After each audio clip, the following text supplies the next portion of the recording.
This is a Squiz podcast. We're your shortcut to being informed. It's Media Literacy Week, so we're taking the opportunity to release Newshounds 2.0. Newshounds, made by us, is a media literacy program for teachers of primary age kids to teach their class how to spot misinformation when they come across it online. At the Squiz, we really think being able to tell fact from fiction, particularly online, is important for us as individuals, but for society more broadly. So if you're a teacher or you know a teacher, head to squizkids.com.au and sign up for Newshounds. It's completely free and the new version is designed to make it really, really easy for you.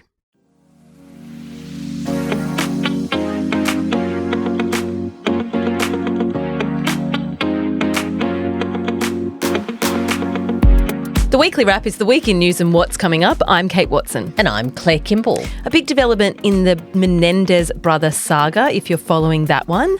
Also, the Queensland election is today. We'll explain the whole abortion issue because it's something we've put on the back burner and intended to explain in this episode. So we'll do that for you. And then there's Richard White. Yep, he's the Aussie billionaire. It's been a big story this week, come to a bit of an end for him at WiseTech. The biggest story, though, the royal visit, and someone who wasn't that happy about it.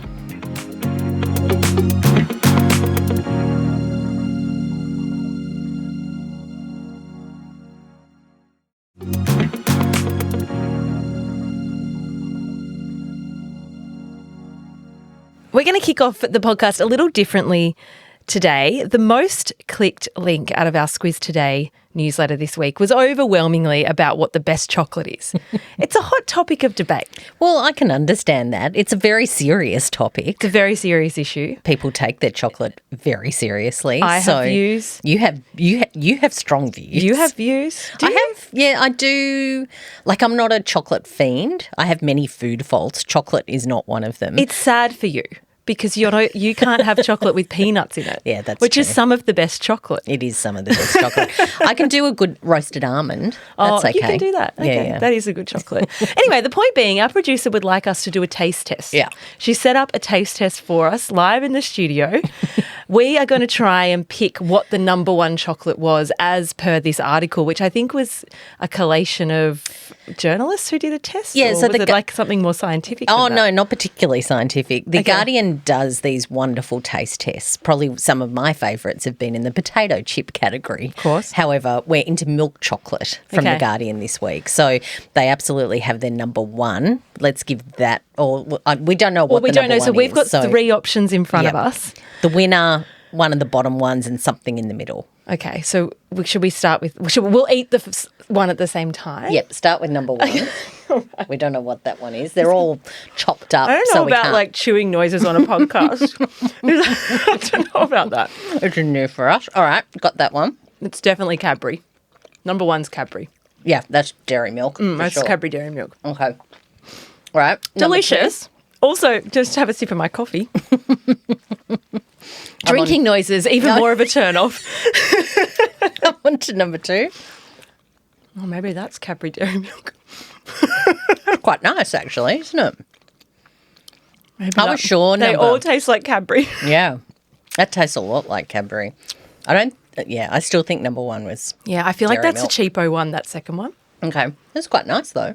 Quite enjoyed that. I like a chocolate in the morning. Number three. Number three. I'm so confused now.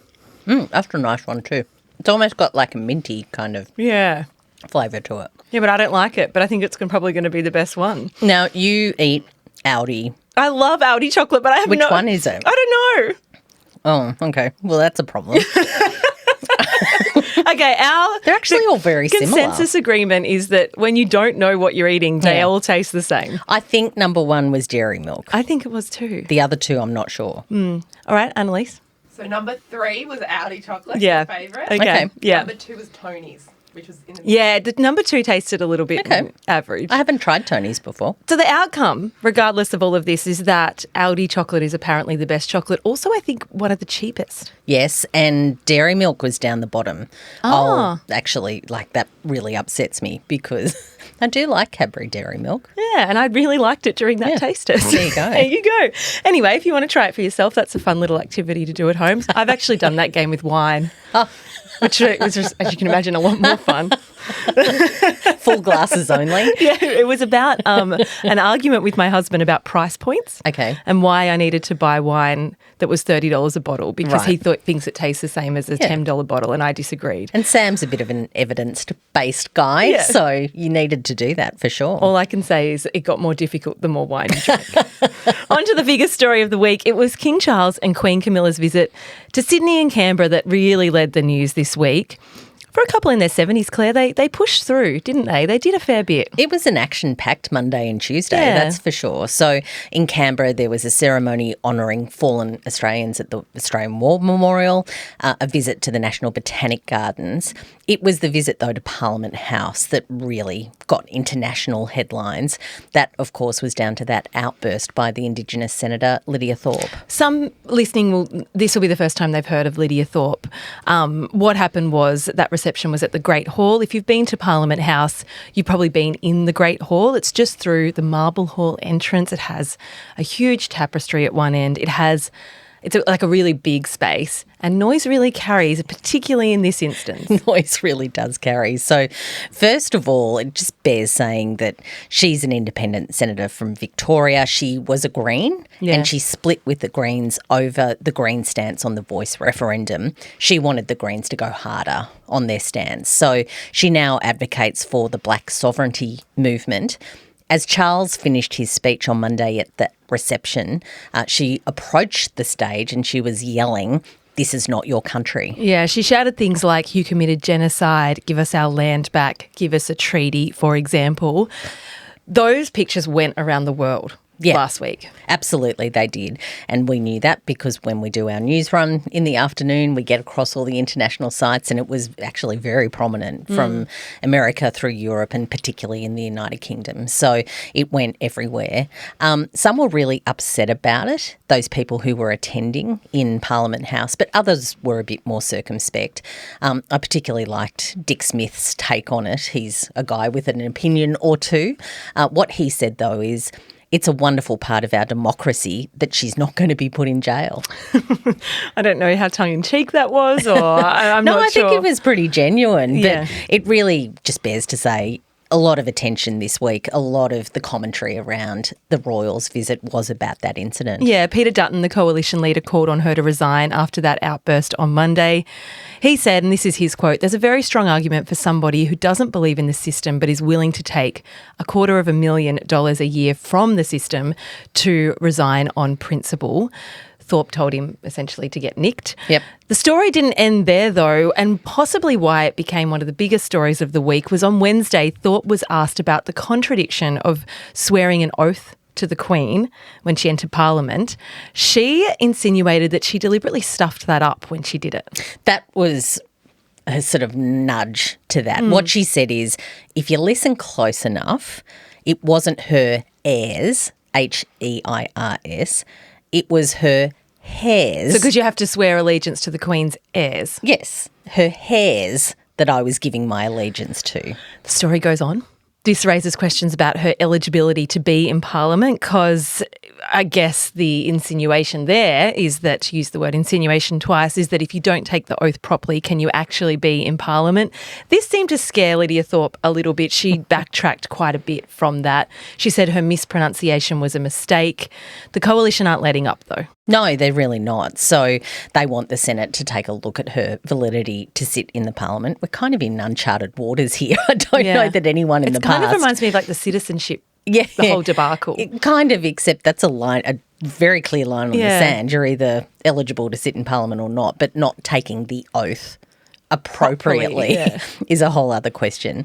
So the coalition is really pushing into that. Labor, not so much. Senator Katie Gallagher, who is a very senior senator for the Labor Party, she says that they're open to discussing options to censure or discipline Thorpe over that outburst, but they haven't said a whole lot about her eligibility as such. But this one might continue to be a news story. Yeah. So there you go. Yeah. That's the whole context there. Day 2 was less shouty. There was a barbecue in Western Sydney, a visit to the Melanoma Institute, a meeting with Aboriginal and Torres Strait Islander community representatives, a visit to a community housing project. They were busy. Yeah. A visit to Oz Harvest. Yeah.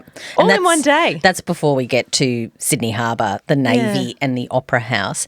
The theme before they got to that sort of crescendo, I guess, was to focus attention on, they said, the important work being done in our community to improve the lives of everyday Australians. My favourite part of the whole thing was evidence that they'd had a big day by Camilla taking her shoes off at one point to walk up the stairs. Yeah. She had obviously a bit of an issue with her heels. Yeah, at the end of the day, taking her shoes off, those stairs up to Admiralty House are really quite something as well. She kicked off her shoes. We've all been there. We've all been there. It just felt so relatable. I loved that. It's all about Choggum now. You have talked, and Alice, extensively about Choggum in the Squiz Today podcast, and no doubt it'll be news across the weekend. The Royals, along with our Prime Minister Anthony Albanese, are in Samoa for that meeting. The parts that those people are involved in kicked off yesterday and will wind up today. Yep, exactly right. Lots of talk about climate change and whether Australia should be taking a bigger role of leadership when it comes to those sorts of issues. So stay tuned for that. We talked last week, Claire, about whether they were going to dress down. Did that happen? They did dress down, that's for sure, but no sort of great moment of loud, funny, tropical style shirts and people lining up in a row. Sort of more like a white tunic kind of number. Yeah. Crocs? No Crocs to be seen. But there was a pig. The king did get given a pig. Oh. Yeah. Okay. Can't take it home, but there was a nice gesture. I was going to say. All right, there you go.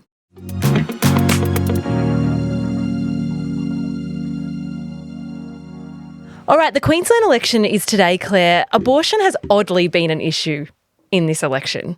And we have thought about talking about it each and every week for the last 3 episodes. And we thought we'd save it for the actual day of voting to give some clarity on what's actually gone down. I say oddly because I don't think anyone thought before it started that this would be something that would dominate the campaign. Yeah, we're not America, so abortion isn't an issue that really comes up for debate very often. And this debate is quite confusing because there's all sorts of people involved. There's previous stances, there's legislation and private members' bills and all sorts of stuff, and previously held positions by the people involved. So let's unpack it. Yeah, the person and I guess the protagonist at the heart of this story is a guy called Robbie Katter. He's the son of Bob Katter.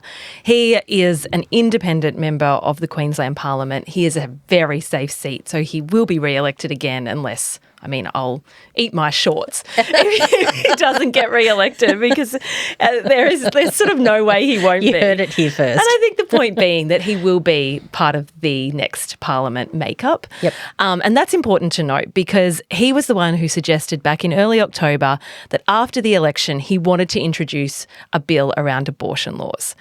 The complication for the LNP, the Liberal National Party, has been that when abortion laws were amended last time, they were given a conscience vote, with most opting to vote against decriminalising abortion. That was the most recent debate about abortion in the Parliament.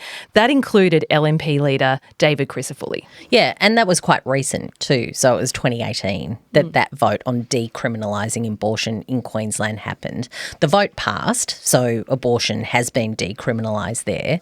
But it hasn't really been an issue since until Katter raised this prospect of reopening it again. So David Crisafulli this time around, the LNP leader, he says that he has changed his stance, that he doesn't want abortion to be a criminal act. So that's his position, and he's been trying for days, weeks now to say that and to be clear about it. The tricky issue for him, though, is that he has colleagues who still feel very strongly about it and perhaps would like the opportunity to criminalise it again, recriminalise it again. So if we get into a new parliament and the LNP is in power, the question that's been lingering is, would something happen?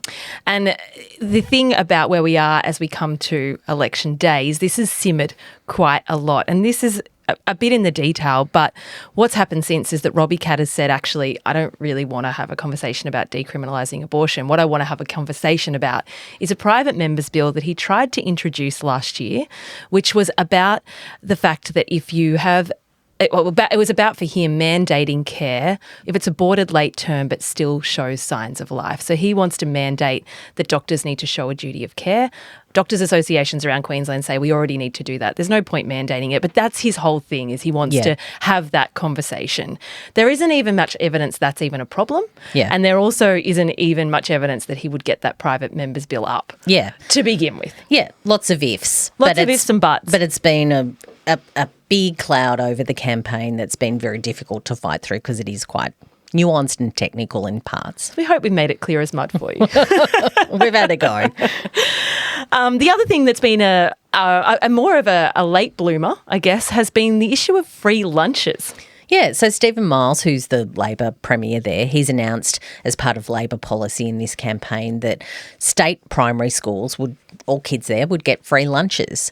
If he's re-elected, it's going to cost $1.4 billion. It's a lot of money.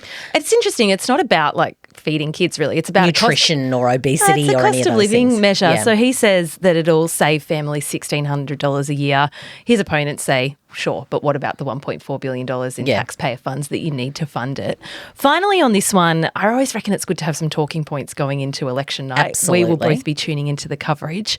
Polls are saying that it's time for a change in Queensland, that it looks like the LNP could even get a majority government. 2 seats to keep an eye on, Rockhampton and Mackay. They've been Labor seats for 100 years, I think, in the case of Rocky, and all but about 4 of the last 100 years in the case of Mackay. They might change, so they'll be interesting to watch. Yeah, they sure will. If seats like those are falling away from Labor, then you probably know they've lost. Interesting also in the context of a federal election, because those tend to be seats that swing in a federal election. Indeed. So popcorn ready. I will be texting you. Richard White, Claire, the billionaire a lot of people had no idea existed until these last few weeks. So you and I have been talking for weeks now about this case because I have, yeah. You've been talking at me about it. It's become a bit of a soap opera, and I was quite enjoying getting to getting into bed, getting the tablet out. I know this isn't probably Everyone good sleep does hygiene. This. Yeah. And having a read of what the latest story is before it was sort of popping up in the morning, because it became like this sort of serialised soap opera of claims of what was coming out, a drip feed of disaster for him. Just to go backwards, he's a hugely successful founder of a software tech company called WiseTech. It's in supply chain logistics. They're rock stars when it comes to tech in Australia. They're the biggest tech company listed on the Australian Stock Exchange. His personal stake in that is about a third of the company, which gives him about $10 billion in wealth. Well, until this week. So hardly a household name, but a superstar in the Australian business scene, which is why it's all blown up now into the mainstream. Yeah, so what happened was a few $1 billion has been wiped off his net worth, that $10 billion, because of a scandal that he finds himself in. Let us catch you up. This started as an affair, and then a big falling out between Linda Rogan, who I'd also never heard of, a wellness entrepreneur, and Richard White. He'd bought Rogan a $13 million home in Sydney's eastern suburbs. Then when his wife found out, who in a quirk had actually been the person that introduced them, but I don't know how deep we need to go on that. Get into bed and read your tablet if you really want to go deep on that. But she'd introduced them. It all went south though. Yeah, he didn't give her the home. He was renting it to her while also paying her $1 million a year and taking a stake in her business. Anyway, the wife found out. She was asked to give her keys back to the home. The business deal fell over. It ended up in court, and again, we won't go into the details of that, but essentially it was a dispute over $90,000 worth of furniture that was purchased for that home. White actually took her on to try and recover the cost of that furniture. That's what put it into the public sphere. Yeah, so a lot of details came out about how that exchange had been handled, and then more women came forward accusing White of, for example, crude language on LinkedIn, of bullying. Then there were accusations of governance issues, including a number of other purchases made where White bought or intended to buy homes for women he had relationships with. All in all, the thing about this one is no one is actually saying he's done anything illegal, but the reputation of White and WiseTech has taken a huge blow, so much so that late this week he resigned as CEO. Yeah, so there's that reputation part of it and also claims of how he's conducted himself. There were questions and probably still some ongoing questions about whether he's used company money for stuff and whether his behaviour at work has been appropriate. So there's still some questions there, but yeah, pushed out. He's no longer the CEO. He's going to be maintaining his salary though, $1 million a year, and he'll be consulting to them after taking a break. I guess also he'll still have his stake in the company. He'll still have his stake in the company. The fascinating thing about Richard White as well is that, and what we haven't mentioned, is he's also just a real character. So he started off as an engineer, guitar engineer for AC/DC, and built this business entirely himself. So there's so much interest in him as a person on top of all of that. Lives with his mum in Bexley, in the home that he grew up in. And there's a couple of mates that live with them as well. To my earlier point, no one really knew about him if you weren't, sort of a hardcore business consumer. He's 70. Yeah. I thought he must be in his 40s, but he's been around for a really long time. Anyway, Richard White, that's that story. We'll leave that one there. Yep. The final one we wanted to mention was on yesterday morning, there was a big development in the Menendez case. You recently recommended the show on Netflix. I'm sure lots of people listening have been watching that. I haven't. Yep. But you are telling me that this is a big development. A big development. So Monsters was the Netflix show. I will watch it. Remember we talked about it's pretty grim. Like it's pretty I know, but I just, now that it's a whole thing. Yeah. And then since then there was a big doco also released on Netflix. So prosecutors in California are going to recommend that Eric and Lyle Menendez are resentenced. This is for the 1989 killing of their parents. How it works is that it's up to the court to decide whether they'll be resentenced, but the prosecutors are going to recommend that the brothers are resentenced to 50 years to life for those murders. This is where I got confused because they're already sentenced to life, but... Life without parole. Life without parole. Yeah. So because they're under, and this is sort of the asterisk, because they were under 26 years old at the time of the crimes, what that means is the outcome of resentencing could mean that they're eligible for parole. Immediately. So people that are big supporters of them are saying this is a really good step because it could mean that they could be free. Yeah, so they've been in prison for 34 years already with the prospect of staying in jail until they die. So a resentencing could see them out immediately, which would be a huge development. They've admitted to the murder of their parents, I guess it's important to say. The argument, though, and how it's all sort of bubbled to light and had this review, is that their advocates and them themselves say that the sexual abuse that they claim they were subject to at the hands of their parents wasn't ever properly considered.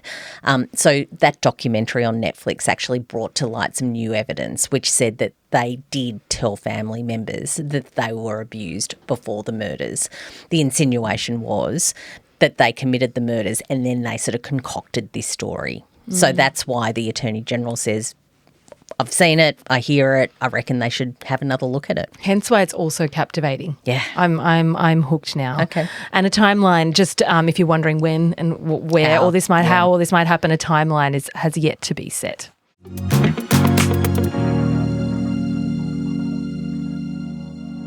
Coming up this week, first up, expect it quite a bit in the papers today, if you haven't already read them, especially in the 9 papers about Qantas, about Alan Joyce, and if rumours are true, about the Prime Minister. So Joe Aston is at the heart of all of this. Yeah. Joe Aston, of course, he's left the Financial Review now, but he's got a book coming out next week called The Chairman's Lounge about Qantas and about Alan Joyce.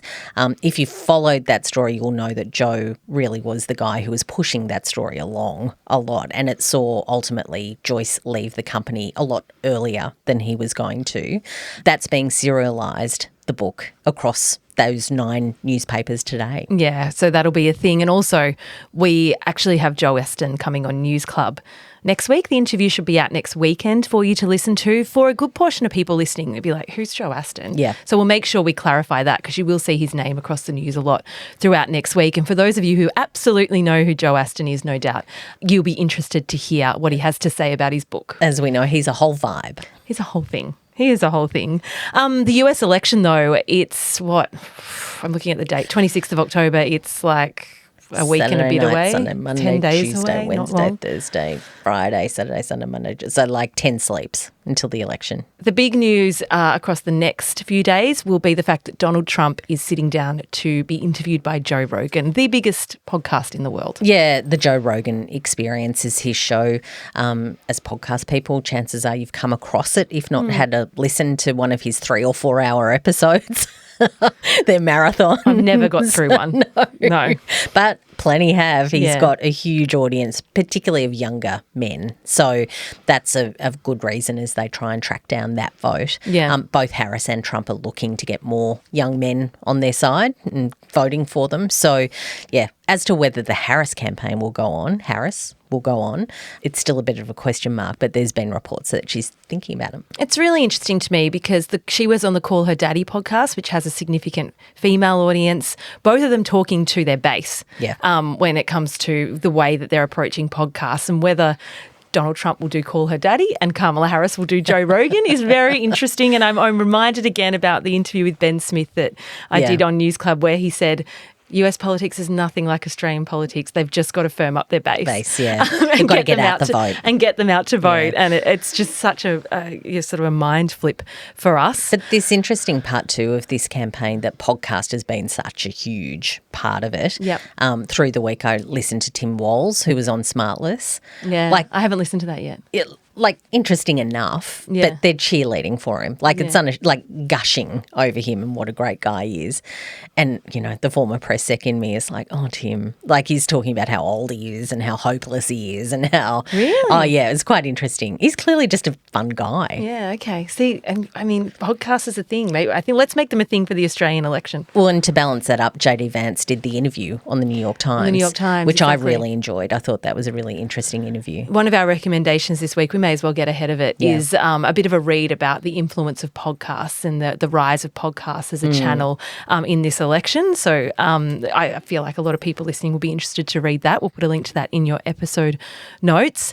On Sunday, the Women's Big Bash season kicked off. On Monday, the long-awaited shutdown of the 3G network is happening. Yes, it's something that we even did a shortcut on, because 3G is a whole thing, particularly if you're in regional Australia, but also if you have a baby monitor, if you have all sorts of different technology streams, they work on 3G. So there was a delay in that shutdown because the issue was that not enough people had actually made the transition. There were still some critical networks on the 3G stream. So that's actually happening. Telstra and Optus, just check your phone, go to the website. There's a whole thing if you're worried about that. There are some phones that just won't work. Yeah. If you don't have a 3G network, not many. Yeah. So hopefully that's not that much of a big deal, but who knows, it could be. Coming up, also a few AGMs to point out. So BHP are on Wednesday, followed by Woolworths on Thursday. Big companies. Yeah, Wesfarmers on Thursday as well, and JB Hi-Fi. So if you're a retail nerd, it's big day. Great week. Big day. Look, BHP, of course, and Woolies very much in focus because there's a big lawsuit that kicked off this week. It's about a dam collapse that happened in Brazil about 9 years ago, the Mariana Dam or San Marco Dam. It's got a few names, but essentially it's Brazil's biggest environmental disaster. It collapsed 50 million cubic metres of toxic waste, flooded villages, people died, lots of damage to be cleaned up there. So it's the compensation claim of people who are affected by that. Well, the point being that Samarco is part owned by BHP. Yep. Finally, wrapping up the week, Halloween is on Thursday night. I still don't know why Halloween exists. I look it up every year and I never remember. It's Celtic actually, I think, and it's about... Pagan? It's something about like ghosts came out on that date and that people dressed up to scare them away or something. The point being, it's becoming a bigger and bigger and bigger thing in Australia. Yeah, I thought it was just about lollies. Well, it is, I guess. But anyway, so many houses around my area are all Halloweened up. It's all Hallows Day. It's Christian, pagan, Celtic, blah blahs. But yeah, it's a whole thing. I feel bad because I wanted to give you a proper explanation, but maybe if it becomes if it's still a big news story next week, I might give it a go next week.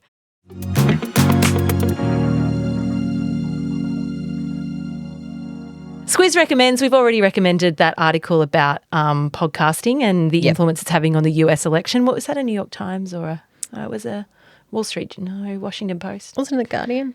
Claire's looking it up as I speak. I am. Yeah, here we go. How long is it going to take her? Is it saved? Is it starred? I've sent you a few articles this week. I've sent you one about Donald Trump at Macca's. I've sent you a few. But yes, New York Times. Yeah. Okay, so that article's in there. The other thing we wanted to point out is that we talked about it being Media Literacy Week. It's been a big week for us with the launch of Newshounds 2.0, the new and improved version. But we've also released a news consumption report, which talks to how you're feeling about your news consumption and how you're feeling particularly about mis and disinformation. This is born out of that survey we did a little while ago where we asked you a number of questions about, how concerned you are about this issue. We thought like maybe you'd be somewhat concerned.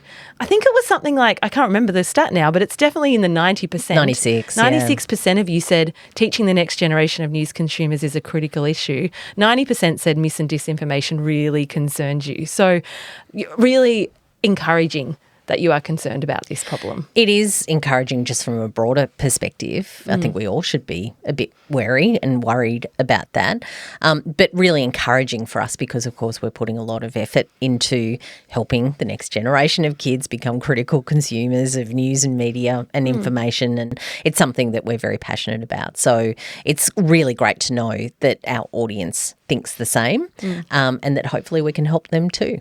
And the only other thing to add before we wrap up this episode is that there will be, obviously I mentioned the Joe Aston News Club episode will be out late next week. But next Wednesday, when we usually release our News Club episodes and our News Club interviews, I've got a conversation with Will Glasgow. He is the first and only journalist still allowed back into China. We talk a lot. I mean, China's been kind of like on the back burner, but it's a big news topic. It's a big news topic and Will has some very unique insights into that. So looking forward to that. Thanks for listening to this episode of Weekly Wrap. We'll be back next week.